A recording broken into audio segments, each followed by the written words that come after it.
सुख है तो प्रभु के नाम में, रूप में, लीला में, धाम में है, मान लीजिए। 50 वर्ष सत्संग सुनने पर भी परिवर्तन नहीं होता जब श्रद्धा और विश्वास नहीं होता। लेकिन जब मरेगा तब तेरे साथ क्या जाएगा? सांसारिक पद जाएगा कि ये अमुक पदाधिकारी, विमान ले आओ, इनको बैठा लो। यदि नाम जप नहीं, चाहे जितना आप साधन भजन कर लें, अन्य भगवान नाम जप नहीं, भगवत चरणारविंद का आश्रय नहीं, तो इस माया पर विजय प्राप्त नहीं कर सकते। ये लिख लो आप। ये दुर्लभ देह मिली है, भगवान का नाम जप नहीं किया तो जिन जिन से प्यार किया सब छूट जाएंगे। सबको समय पर जो चाहिए मिलेगा। सब ठाकुर आराधना करें, भगवत गुणगान करें, नाम कीर्तन करें। हे भाई, मेरी प्रार्थना मान लो, इस संसार में कभी किसी को सुख प्राप्त नहीं हुआ। बड़े बड़े चक्रवर्ती, सम्राट, बलशाली, तपस्वी, बड़े बड़े, जब तक परमात्म चरणारविंद का अनन्य अखंड चिंतन नहीं हुआ तब तक हमें विश्राम या सुख कहीं आज तक न प्राप्त हुआ है, न होगा। जैसे मर्त लोक है, ऐसे ही सब लोक मर्त है। ब्रह्मलोक तक सब नाशवान है। थोड़ी अवधि अधिक है। केवल प्रभु का नाम रूप लीला धाम सत्य है और सब मायाकृत है। कोई आज नष्ट होगा, कोई कल, कोई परसों, लेकिन मरना सबको है, नष्ट सब कुछ होगा। एक तू अविनाशी है। तू अपने स्वरूप को जान जा, परमात्म स्वरूप में स्थित हो जा। इसीलिए मानव देह मिली है। श्रीपाद कह रहे हैं यहां सुख नहीं है। यहां से परे अगर स्वर्ग लोक आदि के लोकों में सोच रहे हो सुख है तो नहीं है। सच्चिदानंद सुख के बिना हमारी प्यास नहीं बुझने वाली, क्योंकि हम सच्चिदानंद प्रभु के अंश हैं। पार्थिव माया रचित भोग विलासिता में कभी हमारी तृप्ति होगी ही नहीं। पश्चाताप, अशांति, चिंता, शोक, व्याकुलता, इसके सिवा और कुछ हाथ नहीं मिलना। देख लो, सब भोग रहे हैं। यहां से लेकर ब्रह्मलोक तक सब मायामय जगत है। इसलिए ना इह और ना इह परे, ना इस लोक में ना परलोक में। सुख है तो प्रभु के नाम में, रूप में, लीला में, धाम में है, मान लीजिए। श्रीपाद कह रहे नपत मोह जालेस्मिन, मत गिर इस मोह जाल में। ये अज्ञान का, विद्या का ऐसा जाल है कि बड़ों बड़ों को गिरा देता है। बड़े बड़े कौन? जिनको शास्त्र ज्ञान है, जो जानते हैं कि ये नहीं करना चाहिए, उनको भी वो भ्रष्ट कर देता है। इतना प्रबल अज्ञान है। जब तक हमको भागवतिक संग नहीं मिलेगा तब तक इस मोह जाल से निकलना बड़ा कठिन है। भागवतिक संग प्रभु की कृपा से मिलता है। जब प्रभु दयालु, दया करके द्रवित होते हैं तो या तो किसी साधु को उसके समीप पहुंचा देते हैं या उसको किसी साधु के समीप पहुंचा देते हैं। फिर परम मंगल प्रारंभ हो जाता है, क्योंकि अज्ञान रूपी तिमिर अंधकार का नाश करने के लिए उनके वचन रूपी सूर्य का जब प्रकाश होता है तब उस अंधकार का नाश होकर सत्य वस्तु का अनुभव होता है। पर अज्ञानी जीव अगर भगवत कृपा से सत्संग भी मिल जाए तो वो उसे एक मनोरंजन समझता है, उसे अपने जीवन का परम मंगल समय नहीं समझता है, महत्व नहीं देता।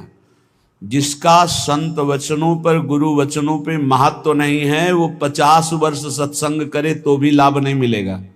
और जिसका संत वचन, गुरु वचनों पर महत्व है तो एक शब्द से कल्याण हो जाएगा। ये बड़े आश्चर्य की बात है। 50 वर्ष सत्संग सुनने पर भी परिवर्तन नहीं होता जब श्रद्धा और विश्वास नहीं होता। भवानी शंकरो वंदे श्रद्धा विश्वास रूपिणो। जब तक हमारे अंदर ये भाव नहीं आता कि जो संत भगवान, जो गुरुदेव भगवान बोल रहे हैं मेरे मंगल के लिए बोल रहे हैं, मुझे एक एक अक्षर वैसे ही आचरण में उतारना जैसा बोल रहे हैं, आप उतारने के लिए उत्साहित होइए तो आपको गुरु शक्ति, संतों के द्वारा प्राप्त भागवतिक शक्ति आपको उसमें बल देगी। जो ये विषय त्याग होता है वो गुरु कृपा से होता है। वो कृपा शक्ति कोई ऐसा नहीं कि हाथ करे और ज्योति निकल रही हो आप पर पहुंच रही, ये तो बनावटी बात है। वो अंदर से होता है। हृदय शीतल हुआ और आपके पास पहुंच गई और आपने विचार किया कि मैं आज से ये असत कार्य नहीं करूंगा, तो वो शक्ति आपको साथ देगी जब छल कपट रहित होकर विश्वास, गुरु वचनों पर विश्वास, संत वचनों पर विश्वास। न पत मोह जालेस्मिन, इस अज्ञान के जाल में मत फंस, नहीं नष्ट हो जाएगा। माया बहुत प्रबल है। थोड़ी सी चूक राई के सम चलत ही होत और की ओर, राई के दाने के बराबर यदि मार्ग से थोड़ा कदम अलग हो जाए तो मार्ग बदल जाएगा। श्री ध्रुवदास जी कहते हैं कठिन है रसिक अनन्यता। ये जो रस भाव में चलना है बड़ा कठिन है। ये केवल गुरुदेव के चरण चिन्हों का दर्शन करते हुए उसी मार्ग में चले चलो तो बढ़ते जाओगे। इधर उधर देखा तो इतना लुभावनापन है कि छोड़ दोगे वो मार्ग और उस लुभावनेपन की माया की वाटिका में मनोरंजन करने लगोगे। इसलिए श्रीपाद कह रहे हैं न पत मोह जालेस्मिन, इस अज्ञान के जाल में मत फंसो। अनुदिनम परमानंदो वृंदावनम ही समाश्रयाद्यैव, जहां नित्य परमानंद की वर्षा होती है, प्रिया प्रीतम प्रेम रस की वर्षा करते हैं, ऐसे वृंदावन का आश्रय लो, ऐसे वृंदावन का वास स्वीकार करो, रसिकों का संग करो, उनकी आज्ञा के अनुसार चलो, बस जीवन मंगलमय हो गया। पर कुमार्गगामी मन ये बात नहीं मानता, उसको मनमानी करने में अच्छा मिलता है। जो कुमार्गगामी मन होता है उसको मनमानी करने में सुख की अनुभूति होती है और आज्ञा पर चलने पर दुख की अनुभूति होती है। यही विपरीतता है। ये मार्ग विपरीत बुद्धि से नहीं चला जाता, अनुकूल बुद्धि। श्री कृष्ण अनुकूलेन प्रतिकूलस्य वर्जनम प्रतिकूलस्य विसर्जनम। रोको, वर्जन करो, रोको अपने मन को प्रतिकूल जाने से, त्याग दो उन बातों को जो आज्ञा के विपरीत है, तभी आप अध्यात्म की ऊंचाई पर चढ़ सकते हैं। पर नहीं, श्रीपाद कह रहे ना पत मोह जालेस्मिन, ये अज्ञान का जाल बिछाती माया, मत फंसो। ना पत मोह जालेस्मिन, क्यों मोह जाल में फंस रहे हो। अनुदिनम परमानंदो वृंदावनम ही समाश्रयाद्यैव, तुम वृंदावन वास करते हो तो परमानंद का अनुभव करने के लिए श्री जी के हैं। आप निश्चित समझिए जहां आप परमार्थ के विरुद्ध चलेंगे अंतराय इष्ट और गुरु से हो जाएगा। अंतराय पड़ने का मतलब है असाधन, अंतराय पड़ने का मतलब है अवज्ञा, अंतराय पड़ने का मतलब है मनमानी कपट। एक शब्द भी नहीं कपट होना चाहिए। परमार्थ के पथिक में छल कपट नहीं, मोह कपट छल छिद्र न भावा। जैसे सुंदर एक बाल्टी दूध हो लेकिन उसमें एक खटाई की फांक डाल दो, फाड़ देगा, ऐसे ही एक शब्द कपट का भी गुरु प्रीति में अंतर डाल देता है, भगवत प्रीति में अंतर डाल। भगवान कहते मोहि कपट छल छिद्र न भावा, निर्मल जन मन सो मोहि पावा। अपराधी को कभी अपना अपराध स्वीकार ही नहीं होता है, वो मन स्वीकार ही नहीं, अगर स्वीकार कर ले तो ठीक हो जाए। इसलिए बहुत सावधान। देखो यहां मनोरंजन नहीं है। ए मूर्ख, ये शरीर, इस शरीर संबंधी स्त्री पुत्र मित्र देह घर संपत्ति, ये काल के एक प्रहार में सब मिट्टी में मिल जाएगी, सब छूट जाएगी, कोई तेरे साथ नहीं जाएगा। एक क्षण विचार कर, यदि तू नाम जप नहीं करता, भगवत आश्रित नहीं है, भगवत भजन नहीं करता और खूब सांसारिक कार्यों को करके उन्नति को प्राप्त हो रहा है, ठीक है, लेकिन जब मरेगा तब तेरे साथ क्या जाएगा? सांसारिक पद जाएगा कि अमुक पदाधिकारी विमान ले आओ, इनको बैठा लो। अरे देवराज इंद्र के पद से सीधे अजगर योनि में भेजा जा रहा है, चक्रवर्ती सम्राट महादानी निग सीधे गिरगिट बनाया जा रहा है, तो तुम सुअर कुत्ता बनने के लिए कौन सी बड़ी बात है? एक क्षण में नीच योनियों में जाना पड़ेगा। यदि नाम जप नहीं, चाहे जितना साधन भजन कर ले अन्य, भगवान नाम जप नहीं, भगवत चरणारविंद का आश्रय नहीं, तो इस माया पर विजय प्राप्त नहीं कर सकते। ये लिख लो आप। नाम नाम भगवान नाम, जितना नाम उतना ही परमानंद का अनुभव। ए मूर्ख, स्त्री पुत्र देह गेह द्रविणादव मयु विश्वसी मूढ़, मत विश्वास कर कि ये तेरे हैं, छूट जाएगा। ऐ मन, तुझे पछताना पड़ेगा। ये दुर्लभ देह मिली है, भगवान का नाम जप नहीं किया तो जिन जिन से प्यार किया सब छूट जाएंगे। अंत के समय देह भी छूट जाएगी, तेरे साथ कुछ नहीं जाएगा, पछताना पड़ेगा। नाम जप ले, क्षणमपि नहीं विचार है। अब इस पर विचार करने का एक क्षण भी नहीं, अभी इसी क्षण से शुरू कर, राधा राधा राधा। विचारे वृंदारण्य मुखम चरणो, आ जाओ एक बार वृंदावन तो आ जाओ, सत्संग सुनो, जीवन बदल जाएगा। सत्संग को अपने सौभाग्य को समझो, अपने सौभाग्य समझो। सुत दाराधन लक्ष्मी पापी के घर होए, संत समागम हरि कथा तुलसी दुर्लभ दोए। अहो भाग्यम अहो भाग्यम, महाभाग्य है जो हमको रोज सत्संग कथन और श्रवण करने को मिल रहा है, प्रभु की चर्चा करने को मिल। हाँ, एक रस है जहां बोलना भी एक बंधन लगता है, ऐसा लगता है निरंतर जो चिंतन चल रहा है उससे बढ़कर क्या है। पर प्रभु वही कराते हैं जो उनकी इच्छा होती है। भाई जी से हनुमान प्रसाद पोद्दार जी जयदयाल गोयनका को लिखा, मेरे से नहीं होता संपादन, अब मेरा मन भाग रहा है एकांत क्षेत्र में बैठकर निरंतर प्रभु का चिंतन करूं। उनका नहीं, हरि की यही इच्छा है, हरि की इच्छा का अनुमोदन करना ही भजन है। वो चाहते हैं आप संपादन करो, जगत मंगल होगा, इसलिए आपको एकांत सेवन नहीं, आपको जगत मंगल के लिए संपादन। भाई जी आजीवन उसका पालन किया। प्रभु आज्ञा जेहिका जस आई, सोते भांति रहे सुख लाई, जैसे प्रभु रखते वैसे रहना, क्षणमपि नहीं विचारे। श्रीपाद कह रहे कि ऐसे संग के त्याग के लिए क्षण मात्र विचार नहीं करना चाहिए जहां कुसंग है। धन्य है माता, धन्य है वो पिता, धन्य है वो गुरु, धन्य है वो मित्र जो भगवत मार्ग में, अध्यात्म मार्ग में लगाएं, क्योंकि यही सार्थक है। भगवान ऋषभदेव जी अपने पुत्रों को बैठाल करके उपदेश करते हैं। वही पिता पिता है, वही माता माता है, वही गुरु गुरु है, वही शिष्य शिष्य है, जो भगवत प्राप्ति करा दे, जो भगवत प्राप्ति कर ले इस जन्म में। यदि पिता हो तो भगवान ऋषभदेव जी जैसा, जो अपने पुत्रों को भगवत प्राप्ति का उपदेश करके भगवत मार्ग में लगाया। यदि माता हो तो मंदालसा जैसी, अपने पति से कहा था कि मैं शपथ खाती हूं, मेरे गर्भ में जो जीव आएगा उसको मुक्त करके छोड़ूंगी। 4 पुत्र हुए, 3 पुत्रों को ब्रह्म ज्ञान का उपदेश करके जीवन मुक्त किया। पति ने हाथ जोड़ा और कहा, एक पुत्र मुझे राजपद पर बैठने के लिए दे दो, अगर आपने उपदेश किया तो वो भी बैरागी बनकर भगवत प्राप्त हो जाएगा। और उनका मैंने शपथ खाया कि मेरे गर्भ में जो भी जीव आएगा उसे भगवान की प्राप्ति कराऊंगी। तो उनका मेरा भी तो अधिकार है, यदि आप मां हो तो मैं पिता हूं, एक पुत्र मुझे दे दो। तो उनका ठीक है, मैं इस पुत्र को उपदेश नहीं करती हूं, पर मेरी भी शपथ की याद रखना, मैं उद्धार करके छोड़ूंगी, बोलूंगी नहीं। एक दिन बेटे को बुलाया और एक अंगूठी पहनाई और कहा, बेटा जब तुम्हारा मन खराब हो, ऐसा लगे कि संसार में कोई मेरा नहीं, तो इस अंगूठी में एक मैंने श्लोक लिख रखा है, उसको पढ़ लेना। यह श्लोक तुम्हारा परम कल्याण, हर समस्या का समाधान कर देगा। एक दिन राजकाज में जब वो राजा बन गए तो कई विपरीतताएं आती, तो सोचा ऐसी विपरीतताओं में शांति क्यों नहीं है। मैं इतना चक्रवर्ती राजा हूं, सब कुछ है, लेकिन मेरा मन क्यों अशांत है। माँ ने कहा था अंगूठी खोल के देखा।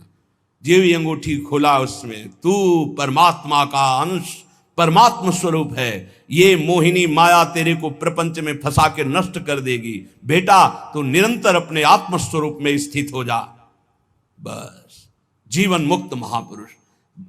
श्री भगवत रसिक जी कह रहे हैं, अगर पिता हो तो ऋषभदेव जैसा 100 पुत्रों को भगवत प्राप्त महात्मा बनाने का उपदेश किया।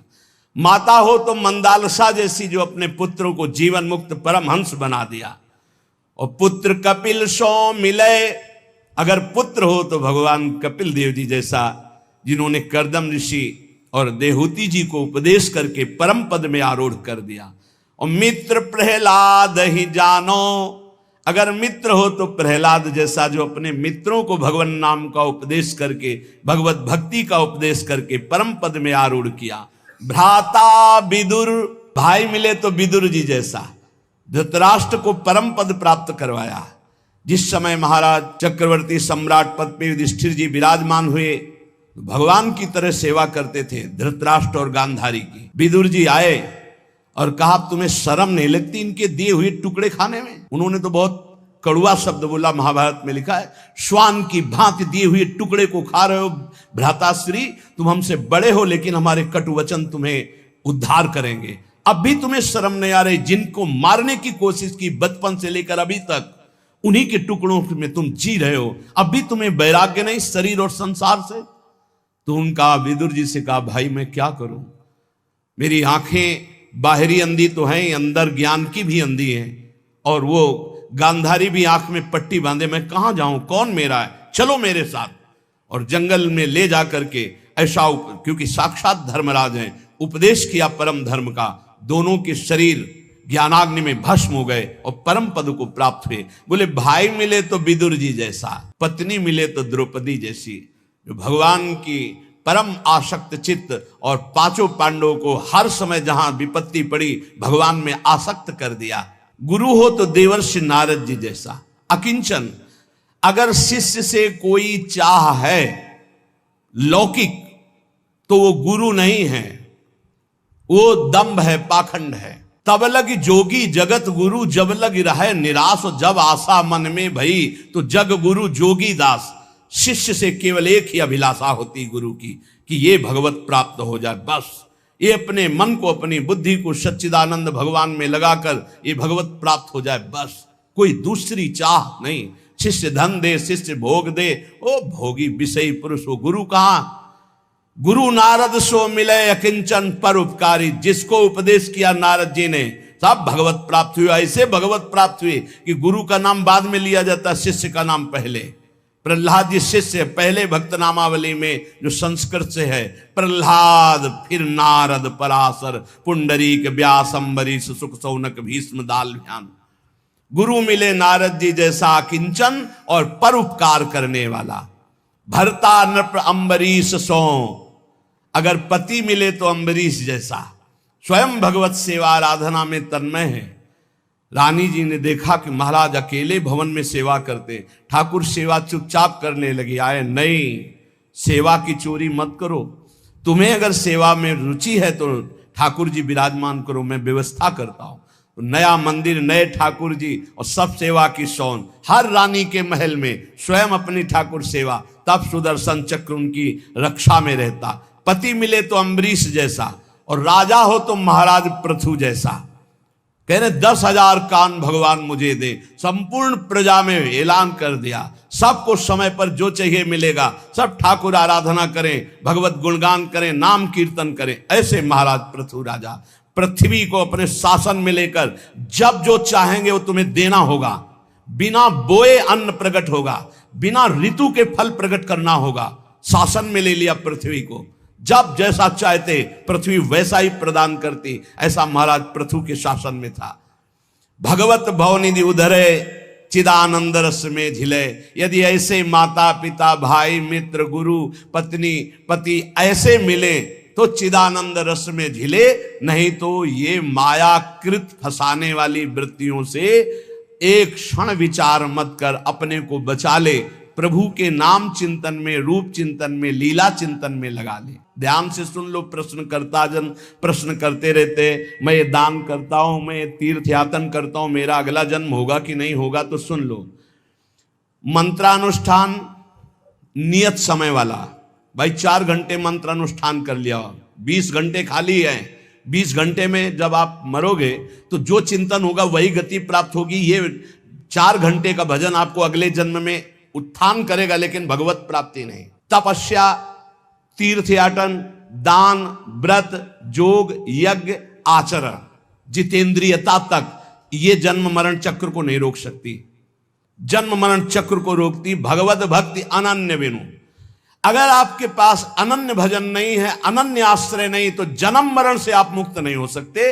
भगवत भक्ति अनन्य बिनु जीव भ्रमत संसार। अब भगवत रसिक जी कह रहे हैं अनन्य भक्ति आती संत संग से, लेकिन किन संतों का संग करो? जिनसे हमारा इष्ट मिलता हो, हमारा मत मिलता हो, रहनी आचार मिलता हो, स्वभाव मिलता हो, उन्हीं से बैठ करके भगवत चर्चा करनी चाहिए अपने इष्ट धर्म की। नहीं तो मौन होकर एकांत भजन करना चाहिए। इसी को ध्रुवदास जी ने लिखा है, इष्ट मिले और मन मिले, मिले भजन रस रीति, तहां निसंक है मिलिए तासों की जय प्रीति। एक संत भगवान आए थे, वो लपेट में लेना चाहते थे नाम रूप को मिथ्या कह के, एकदम जैसे सामने वाला बलवान योद्धा होता है तो जो उसे परास्त करना चाहता है, जितने दांव आते तुरंत मारता है, यही उसकी कमजोरी होती है। वो तुरंत दांव पे दांव मारता जाएगा तो जान लेना कमजोर आदमी है। उसको ये नहीं कहा जाता बहुत प्रवीण योद्धा है, नहीं, प्रवीण योद्धा गंभीर होता है। पहले सामने वाले के वार, जितने वार हैं उनको काटता रहता है। जब देख लेता है कि अब ये वार चलाने लायक नहीं रहा, तब अपना अमोघ बाण संधान करता है। ये पहचान होती है। कमजोर आदमी अपने फटाफट जितना कुछ है वो एकदम उगिल देगा। वो एकदम खंडन करने आए थे नाम रूप का, क्योंकि जानते हैं नाम रूप की ही जय जयकार हो रही। एकदम एकदम बस सर्राटे से शुरू हुई और रुको रुको रुको। आपके गुरु मूर्तिमान है या निराकार है? मूर्तिमान है ना। गुरु ने मंत्र दिया है ना, हाँ, मंत्र मूर्तिमान है, शब्दाकार है या निराकार है? हाँ, शब्द है बस। चाहे गुरु को चाहे इष्ट को, बात एक ही होती है। बिना साकार उपासना के स्वरूप बोध नहीं होता। पक्का लिख लो। स्वरूपानुसंधान भक्तिरिव गरीयसी, भगवान शंकराचार्य जी। जो भी गुरु प्रकट होते हैं वो मूर्तिमान होते हैं, आकाश में बोलते हैं, आकाशवाणी मूर्तिमान होते हैं। उनके चरण पखारे जाते हैं, उनके चरणों में बैठकर उनकी आराधना की जाती है। उनके वचन मूर्तिमान होते हैं या व्यक्त बेमतलब का ज्ञान जिसका कोई अर्थ नहीं है। खंडन खंडन खंडन, अरे किसका खंडन? सर्वम कलमिदम ब्रह्म, किसका खंडन? समझे में नहीं आता। वो बस बिना सदगुरु कृपा के समझ में नहीं आता। किसका खंडन? जिसका खंडन कर रहे हो वही है, दूसरा नहीं है।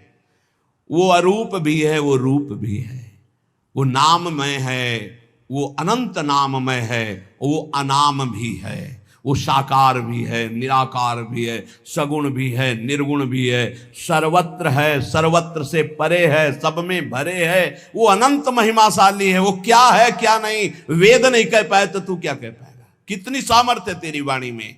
सरस्वती भी नहीं, असित गिर समस्यात कज्जलम सिंधु पात्रे सुतर बर शाखा लेखनी पत्र मूर्वी लिखत यदि ग्रहित्वा शारदा सर्वकालम तदपितो गुणा नाम मीश पारम नयाति। स्वयं सरस्वती जी समुद्र को स्याही बना ले, वृक्षों को लेखनी बना ले, सारी भूमि को कागज बना ले और अनंत काल तक लिखती रहे तो भी हमारे भगवान की महिमा नेति नेति ही रहेगी।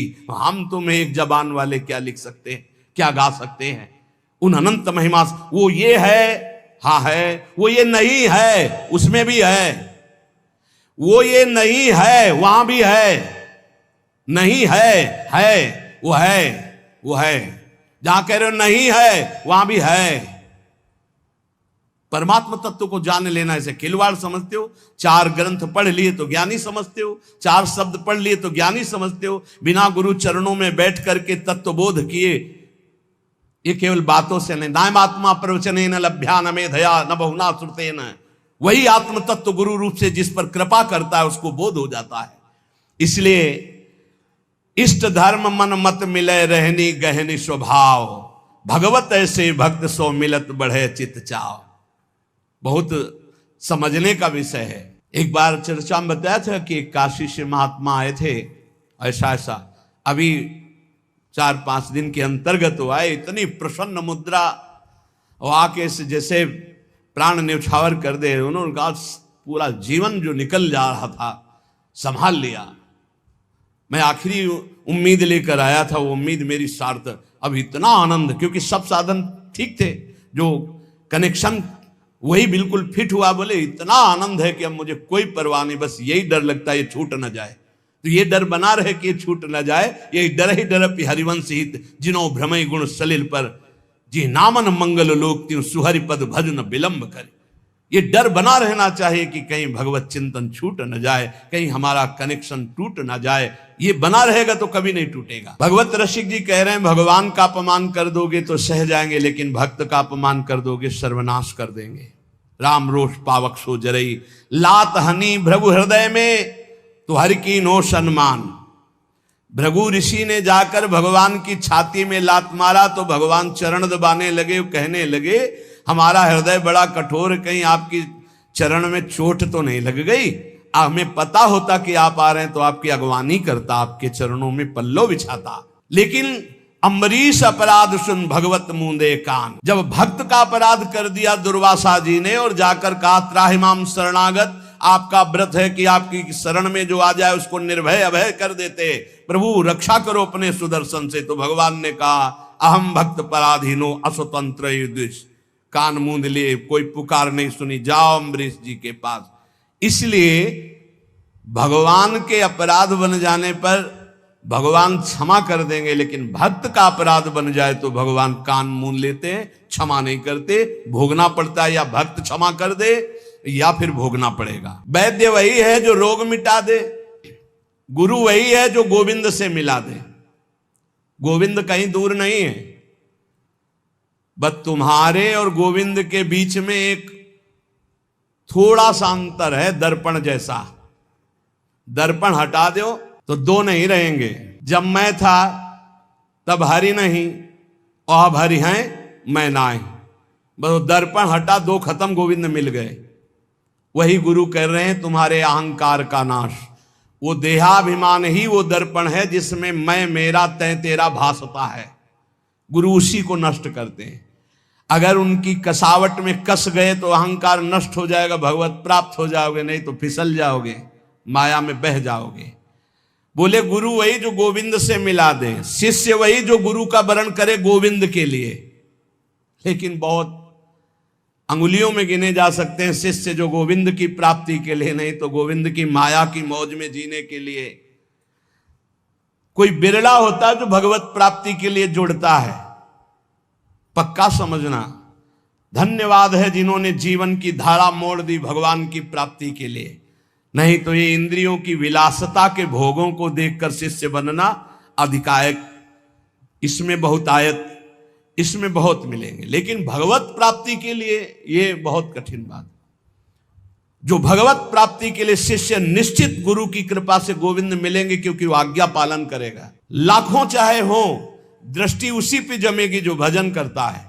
ऐसे दृष्टि जाती है, दृष्टि वहीं रुकेगी जो भजन करता है। हाँ ये मेरा है। भजन नहीं करते तो नाटक को, पाखंड को मेरा नहीं कहा जाता, दंभ को मेरा नहीं। आप लाख रोइए, आंसुओं में दम उसी में होगी जो सत्य आंसू होंगे, नहीं तो नहीं दम होगी। वो आंसू घसीट नहीं सकते। और आप रोइए या ना रोइए, आप सत्य मार्ग में चल रहे हैं, आंख से आंख मिलते ही हृदय से लगने लगता है ये अपना है, बस हो गया। कोई संत अपना कह दे तो भगवान उसे गले लगा लेते हैं। कागा कोयल हंस बग गुबरीला मदपान, भगवत बरन समान दो किया पृथक पहचान। कौआ और कोयल लगभग एक जैसे ही, कौआ का बच्चा और कोयल का बच्चा एक जैसा ही। कभी कभी कौआ कोयल के बच्चे का पोषण करता है अपना बच्चा मानकर। कौआ और कोयल और हंस और बगुला लगभग। गुबरीला, गोबर का कीड़ा एक होता है, सब बिल्कुल भ्रमर जैसा ही। और भ्रमर, ये दोनों जोड़ी बढ़िया है। कौवे का रंग कोयल के समान, हंस का रंग बगुले के समान, गुबरीला का रंग भ्रमर के समान। किंतु इनकी बहुत अंतराय है, बहुत पहचान में अंतराय है। ऐसे ही पाखंडी और असली साधु, जैसे कौआ कोयल, हंस और बगुला और गुबरीला और भ्रमर, ऐसे पाखंडी और सच्चे लगभग एक जैसे थे। असली और नकली नोट लगभग, लेकिन पहचान वाला फट से पहचान ये नकली है। ऐसे ही वेशधारी में सत्य वेश आचरण करने वाला और पाखंड करने वाला अंतराय होता है। तो उसकी पहचान क्या है? गुबरीला की पहचान वो है कि वो मलई में जाएगा, वो फूल में नहीं बैठेगा, पराग नहीं खाएगा, वो तो भ्रमर पाएगा। हंस की चाल ही अलग होती है। बगुला भी एक टांग उठा करके तपस्या करते नजर आता है कि मानो भारी ध्यान में मगन है। मगन नहीं, मछली में लगाए, मछली आई टप से मारा, फिर टांग उठा खड़ा हो गया। ये ऐसे पाखंड दम्भी जो भगवत मार्ग में निश्चय करके नहीं चलते हैं, उनकी दृष्टि केवल धन पर, भोग पर, वासना पूर्ति पर, संसार मान प्रतिष्ठा पर। और जो भगवान का भक्त होता है वो हंस, परमहंस होता है, नीरछीर विवेकी होता है। वो मलवत विषयों का त्याग करने वाला, वो भगवत चरणारविंद के प्रेम पराग का पान करने वाला भ्रमर होता है, गुबरीला नहीं होता, वो कौवा नहीं होता, वो कोयल होता है, प्रियालाल का यश गाने वाला। ये जो अहंकार जनित मैं बोले मारी गई देखो अजया आत, पीजन लगी लागी कुटन तब तय बोली तात। भगवत ऋषि जी कहते हैं अहंकार मत करियो, मैं जिसने बोला तो मारा गया, अंजाम मिला, मैं विद्वान, मैं धर्मात्मा, मैं। इसलिए मैं का त्याग करके, मैं के साथ कोई भी अगर शब्द नहीं तो शुद्ध ब्रह्म में है, ध्यान रखना। और जहां कुछ भी लगा, मैं विद्यावान, मैं धनवान, मैं कुलवान, मैं रूपवान, मैं ज्ञानी, मैं भजनानंदी, मैं, मारा जाएगा। ये माया रौंद देगी पक्का। किसी को नहीं रखा, गरुण महाज्ञानी गुण राशि, उनको भी भ्रम पैदा कर दिया, औरों की तो बात जाले दो। और जब मैं मिटता है तो तू ही तू रहता है। इसलिए धन का, यौवन का, सत्ता का, शक्ति का, बुद्धिमत्ता का अहंकार मत कर। अहंकार मिटा दे इसी जन्म में तो तेरी ज्ञान की आंखें खुल जाएंगी, तू जीवन मुक्त हो जाएगा। अभिमान रहते हुए किसी को ना भक्ति मिली है ना ज्ञान मिला है। इसलिए उपासक भगवत प्रेमी महात्माओं का संग करके स्त्री पुत्र देह गे द्रविणादो मयु विश्वशीर मूढ़ अय मूढ़, इन पर तसल्ली मत कर कि मेरे पास बहुत सुंदर सब भोग सामग्री है, एक क्षण में छूट जाएगी। भगवत प्राप्ति का उपाय कर ले।